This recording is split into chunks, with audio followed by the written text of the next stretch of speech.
ሰላም ጤና ይስጥልን የተወደዳችሁ የገበያ ሚዲያ ተከታታዮቻችን የዕለተ ቅዳሜ ሰኔ 20 ቀን 2018 ዓ.ም ለዕለቱ የምረጥናቸው አዳዲስ ሀገራዊ እንዲሁም ዓለም አቀፋዊ የዜና ዘገባዎቻችንን ይዘንላችሁ ቀርበናል። የዜና ዘገባዎቻችንን ስፖንሰር ያደረገልን አጋራችን ደግሞ የሮሃ ፎሬክስ ቢሮ ነው። በዜና ዘገባዎቻችን ላይ የሮሃ ፎሬክስ ቢሮን የዕለቱን የውጭ ምንዛሬ ተመን መረጃ እናጋራችኋለን። በቅድሚያም አርዕስቶችን አዲሱ የመኖሪያ ቤት የኪራይ ዋጋ ተመን በተያዘው ወር ሰኔ 30 ቀን 2018 ዓ.ም ጀምሮ ተግባራዊ እንደሚደረግ የአዲስ አበባ ከተማ ቤቶች ልማትና አስተዳደር ቢሮ አስታወቀም። በዚህም በየዓመቱ በሚከናወነው የዋጋ ጥናት መሰረት የዋጋ ማሻሻያዎች እንደሚደረጉ የተገለጸ ሲሆን የውል እድሳቱን በተመለከተ ደግሞ አዲስ መረጃ ተሰምቷል። ሙሉ መረጃውን በዝርዝር እናጋራችኋለን። ከውጭ ደግሞ የአሜሪካ የጦር አውሮፕላኖች በኢራን ጠረፍና በቄሽም ደሴት ላይ የሚገኙ የሚሳኤልና የድሮን ማከማቻዎች እንዲሁም የራዳር ጣቢያዎች ላይ በከፈቱት አዲስ ጥቃት ከፍተኛ ውድመት ማድረሳቸው ተሰማ።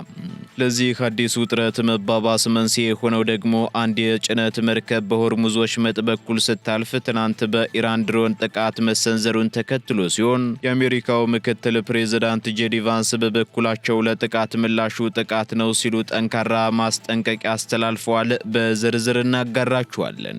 እስራኤልና ሊባኖስ በዋሽንግተን ዲሲ ለተከታታይ 4 ቀናት ካደረጉት ጥብቅ ውይይት በኋላ የእስራኤል መከላከያ ሰራዊት IDF ከደቡብ ሊባኖስ በከፊል ማፈግፈግ የሚጀምርበትን የመጀመሪያ ደረጃ የማዕቀፍ ስምምነት በይፋ ተፈራረሙ።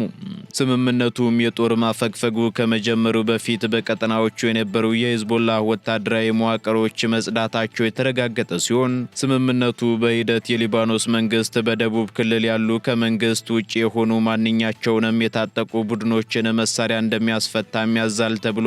በዝርዝር ይዘነዋል።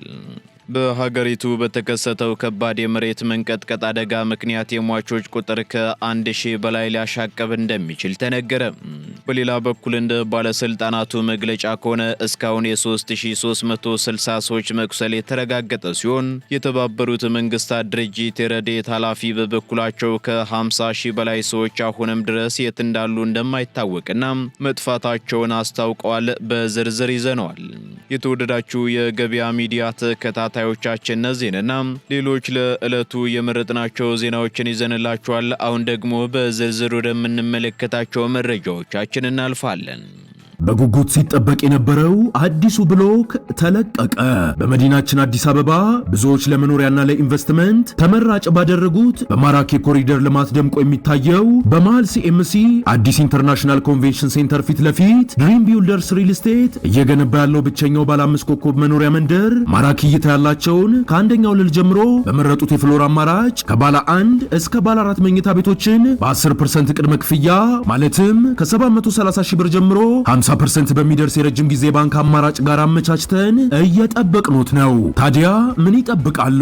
አሁኑኑ ከታች ባለው ስልክ ይደውለው። ድሪም ቢልደርስ ሪል ስቴት ህልሞን እንገነባለን። አዲሱ የመኖሪያ ቤት የኪራይ ዋጋ ተመን በተያዘው ሰኔ ወር መጨረሻ ጀምሮ ይተገበራል ተባለም። በአዲስ አበባ ከተማ የመኖሪያ ቤት የኪራይ ዋጋን ለመተመን የተጠናው ጥናት ግኝት ከሰኔ 30 ቀን 2018 ዓ.ም ጀምሮ ተግባራዊ ይደረጋል ሲል የከተማዋ ቤቶች ልማትና አስተዳደር ቢሮ አስታውቋል። አስተዳደር ቢሮ ይህንን ያስታወቀው ደግሞ በትላንትናው ዕለት ባካሄደው የ2019 ዓ.ም የመኖሪያ ቤት ኪራይ ዋጋ መወሰኛ ጥናት የፓናል ውይይት ወቅት ነው። በዚሁ ውይይት ላይም ንግግር ያደረጉት የቢሮው ኃላፊ ቅድስት ወልደ ጊዮርጊስ የመኖሪያ ቤት ኪራይ ቁጥጥርና አስተዳደር አዋጅ ከ2016 ዓ.ም ጀምሮ በከተማዋ ተግባራዊ እየተደረገ ይገኛል ብለው አዋጁ አንድ ተከራይ አንድ ቦታ ላይ ቢያንስ ለ2 ዓመታት ተረጋግቶ እንዲቆይ ያስችላልም ሲሉ ገልጸዋል። ኃላፊዋ አክለውም በየዓመቱ በሚከናወነው የዋጋ ጥናት መሰረት የዋጋ ማሻሻያዎች እንደሚደረጉ የገለጹ ሲሆን በአዋጁ መሰረትም የ2019 ዓ.ም የቤት ኪራይ የዋጋ ተመን ጥናት መከናወኑን ተናግረዋል። የኪራይ ተመን ጥናቱም የተከራዮችን የመክፈል አቅም ባገናዘበና የአከራዮችን ገቢ በማይጎዳ መንገድ ሁሉንም ክፍለ ከተሞች ታሳቢ በማድረግ መከናወኑንም አመላክተዋል። በሌላ በኩል የውልድ እሳቱ በቴክኖሎጂ በታገዘ መልኩ እንደሚከናወን የገለጹት ኃላፊዋም በሁሉም ክፍለ ከተሞች በሚገኙ መሶብ የአንድ ማዕከል አገልግሎት በመሄድ መዋዋል እንደሚቻልም አስረድተዋል።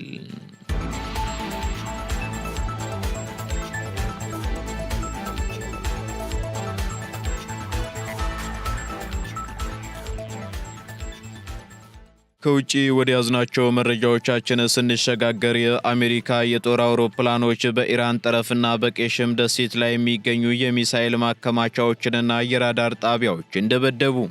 በሆርሙዝ ወሽመጥ በሚያልፍ የንግድ ጭነት መርከብ ላይ ለተሰነዘረው የድሮን ጥቃት አጸፋዊ ምላሽ ለመስጠት የአሜሪካ ጦር በኢራን ወታደራዊ ኢላማዎች ላይ የአየር ድብደባ መፈጸሙን የአሜሪካ ማዕከላዊ እዝ ሴንትኮም አስታውቋል። ለዚህ ውጥረት መባባስ መንስኤ የሆነው ደግሞ ኤቨር ላቭሊ የተባለችና የሲንጋፖር ሰንደቅ ዓላማ ያላት የንግድ ጭነት መርከብ በሆርሙዝ ወሽመጥ በኩል ስታልፍ በኢራን ድሮን ጥቃት መሰንዘሩን ተከትሎ ነው ተብሏል። የአሜሪካው ማዕከላዊ እዝ ባወጣው መግለጫ መሰረት 6 የአሜሪካ የጦር አውሮፕላኖች በኢራን ጠረፍና በቄሽም ደሴት ላይ የሚገኙ 4 ወታደራዊ ይዞታዎችን ደብድበዋል ብሏል። የተመቱት ስፍራዎችም የኢራን ሚሳኤልና የድሮን ማከማቻዎች እንዲሁም የራዳር ጣቢያዎች መሆናቸውንም እዙ ገልጿል። የአሜሪካው ፕሬዝዳንት ዶናልድ ትራምፕና ምክትል ፕሬዝዳንቱ ጄዲ ቫንስ የኢራንን ጥቃት የሞኝነት ተግባር ሲሉ የኮነኑ ሲሆን ድርጊቱ በሁለቱ ሀገራት መካከል በቅርቡ የተደረሰውን የተኩስ አቁም ስምምነት የጣሰ መሆኑንም ገልጸዋል። ምክትል ፕሬዝዳንቱ ጄዲ ቫንስ አክለውም ለጥቃት ምላሹ ጥቃት ነው ሲሉ ጠንካራ ማስጠንቀቂያ አስተላልፈዋል። በሌላ በኩል የኢራኑ እስላማዊ አብዮታዊ ዘብ ለአሜሪካ የአየር ድብደባ ምላሽ ለመስጠት በአካባቢው በሚገኙ የአሜሪካ ወታደራዊ ይዞታዎች ላይ ጥቃት መፈጸሙን አስታውቋል። ይህ አዲስ የተቀሰቀሰው ግጭት ደግሞ በሁለቱ ሀገራት መካከል በቅርቡ የተደረሰውን ደካማ የተኩስ አቁም ስምምነት አደጋ ላይ የጣለ ሲሆን ለዓለም አቀፍ የነዳጅ መርከቦች ጉዞም ወሳኝ በሆነው የሆርሙዝ ወሽመጥ ላይ የጸጥታ ስጋትን በድጋሚ አንዣቦታል።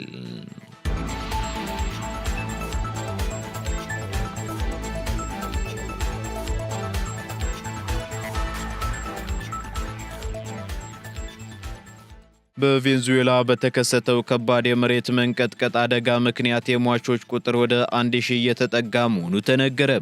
በቬንዙዌላ ሰሜናዊ የባህር ዳርቻ ግዛቶችና በዋና ከተማዋ ካራካስ በደረሰው አስከፊ ድርብ የመሬት መንቀጥቀጥ የሟቾች ቁጥር 920 መድረሱን ይፋዊ መረጃዎች አመላክተዋል።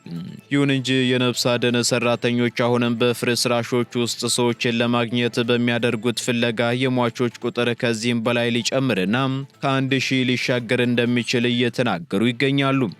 ከቀናት በፊት በሀገሪቱ የ39 ሰከንዶች ልዩነት ያላቸው እንዲሁም መጠናቸው ደግሞ 7.2 እና 7.5 የሆኑ ሁለት ተከታታይ የመሬት መንቀጥቀጦች መከሰታቸውን መዘገባችን ይታወሳል። በዚህም እንደ ባለስልጣናቱ መግለጫ ከሆነ እስካሁን የ3360 ሰዎች መቁሰል የተረጋገጠ ሲሆን የተባበሩት መንግስታት ድርጅት የረድኤት ኃላፊ በበኩላቸው ከ50 በላይ ሰዎች አሁንም ድረስ የት እንዳሉ አለመታወቁንና መጥፋታቸውን ገልጸዋል።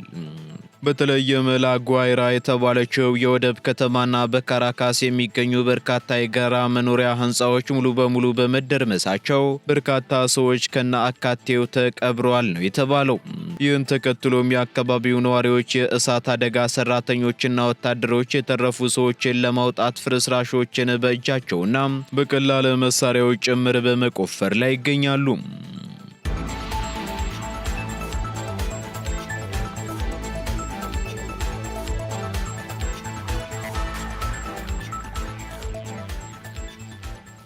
የትራምፕ አስተዳደር አዲሱን የስደተኞች እስራት ፖሊሲውን ጠቅላይ ፍርድ ቤቱ እንዲያጸድቅለት ጠየቀ።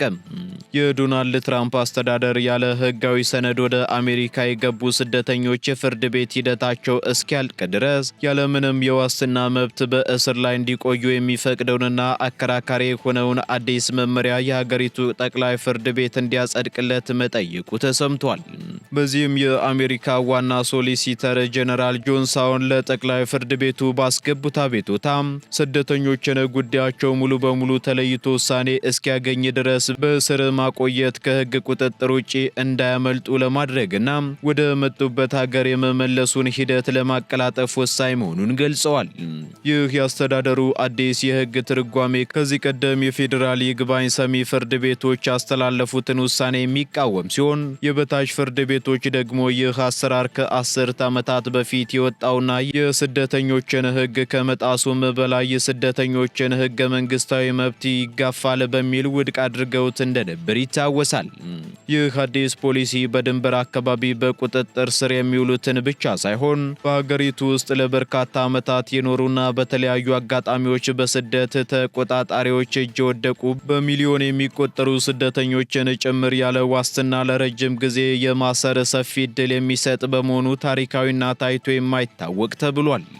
የስደተኞች መብት ተሟጋች ድርጅቶች በበኩላቸው በአስተዳደሩ የቀረበውን የሕግ ትርጓሜ በከፍተኛ ሁኔታ እየተቃወሙት ይገኛሉ። ይህ አሰራር ከጸደቀ ደግሞ በአሜሪካ ታሪክ ታይቶ የማይታወቅ ሰፊ የጅምላ እስራት ሊያስከትል እንደሚችልና ሰብአዊ መብቶችንም አደጋ ላይ እንደሚጥል በማስጠንቀቅ ላይ ናቸው።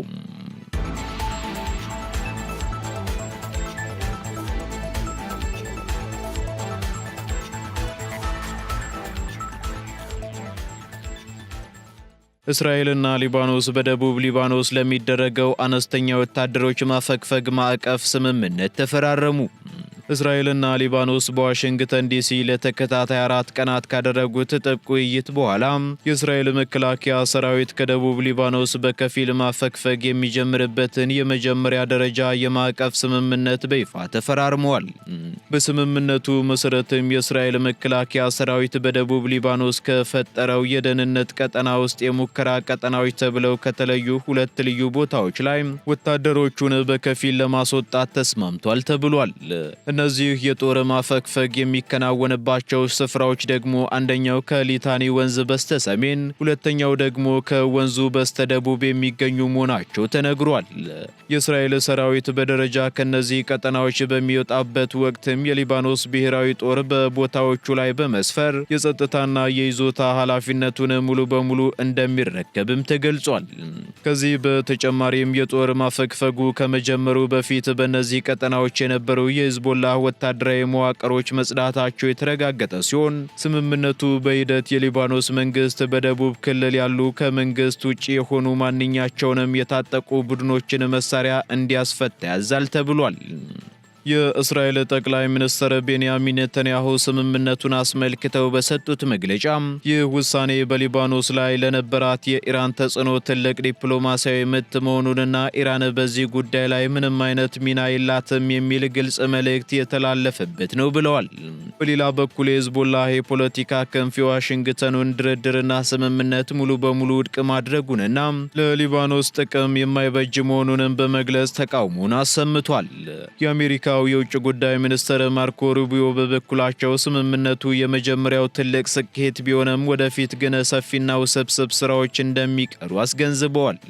ሁለቱ ሀገራት በቀጣይነት ዘላቂ የሰላም ስምምነት ረቂቅ ለማዘጋጀት የሚያስችላቸውን የጋራ የስራ ኮሚቴዎች በቅርቡ እንደሚያቋቁሙ ይጠበቃል።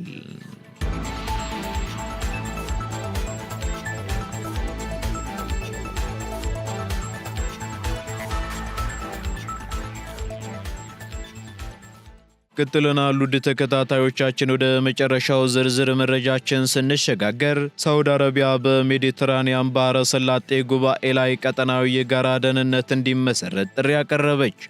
በሮም በተካሄደው የሜዲትራኒያን ባህረ ሰላጤ ወይንም የገልፍ ጉባኤ ላይ ሳውዲ አረቢያ በቀጠናው ይበልጥ ሁሉን የሚያካትት አካሄድና የጋራ ደህንነት እንዲሰፍን ጥሪ አቀርባለች።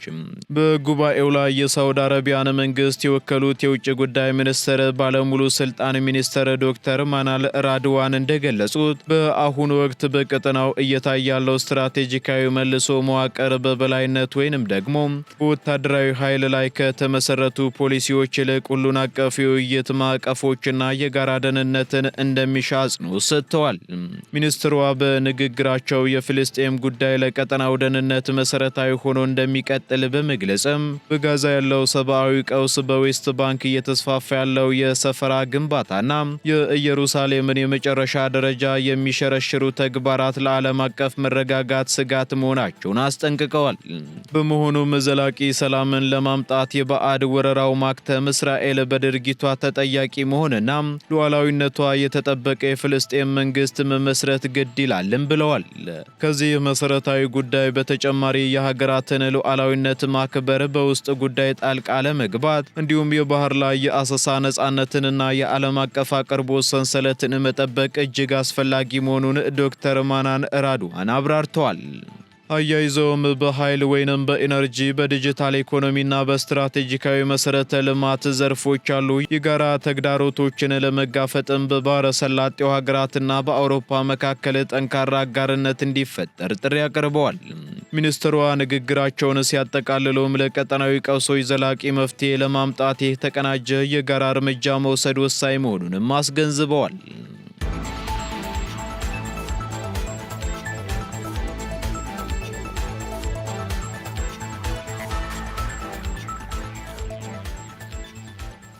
ቀጥለናል። የተወደዳችሁ የገበያ ሚዲያ ተከታታዮቻችን፣ በመጨረሻም የሮሃ ፎሬክስ ቢሮን የዕለቱን የውጭ ምንዛሬ ተመን መረጃ እናጋራችኋለን።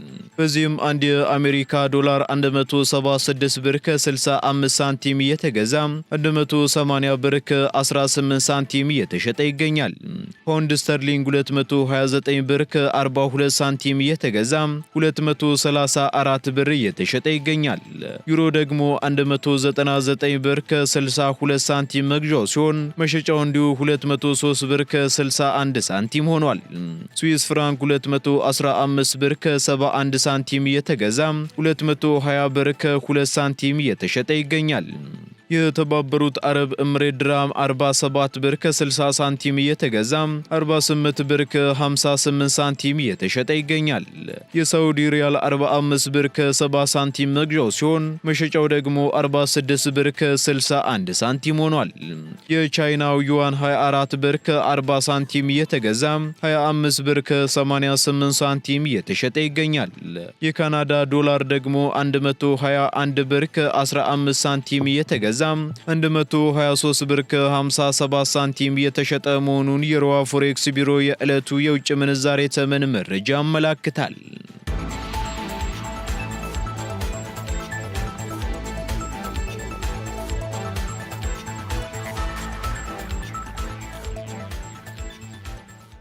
የተወደዳችሁ የገበያ ሚዲያ ተከታታዮቻችን ለዕለቱ የመረጥናቸው ዜናዎቻችን እነዚህን ይመስሉ ነበር። እንዲሁም አዳዲስ ኢኮኖሚያዊ፣ ማህበራዊና ፖለቲካዊ መረጃዎቻችንን ለማግኘት ታዲያም የገበያ ሚዲያን እንድትወዳጁ እንጋብዛለን። ሰናይ ጊዜን ተመኘን። በጉጉት ሲጠበቅ የነበረው አዲሱ ብሎክ ተለቀቀ። በመዲናችን አዲስ አበባ ብዙዎች ለመኖሪያና ለኢንቨስትመንት ተመራጭ ባደረጉት በማራኪ ኮሪደር ልማት ደምቆ የሚታየው በመሃል ሲኤምሲ አዲስ ኢንተርናሽናል ኮንቬንሽን ሴንተር ፊት ለፊት ድሪም ቢልደርስ ሪል ስቴት እየገነባ ያለው ብቸኛው ባለ 5 ኮከብ መኖሪያ መንደር ማራኪ እይታ ያላቸውን ከአንደኛው ወለል ጀምሮ በመረጡት የፍሎር አማራጭ ከባለ 1 እስከ ባለ 4 መኝታ ቤቶችን በ10% ቅድመ ክፍያ ማለትም ከ730 ሺህ ብር ጀምሮ 50% በሚደርስ የረጅም ጊዜ ባንክ አማራጭ ጋር አመቻችተን እየጠበቅኖት ነው። ታዲያ ምን ይጠብቃሉ? አሁኑኑ ከታች ባለው ስልክ ይደውለው። ድሪም ቢልደርስ ሪል ስቴት ህልሞን እንገነባለን።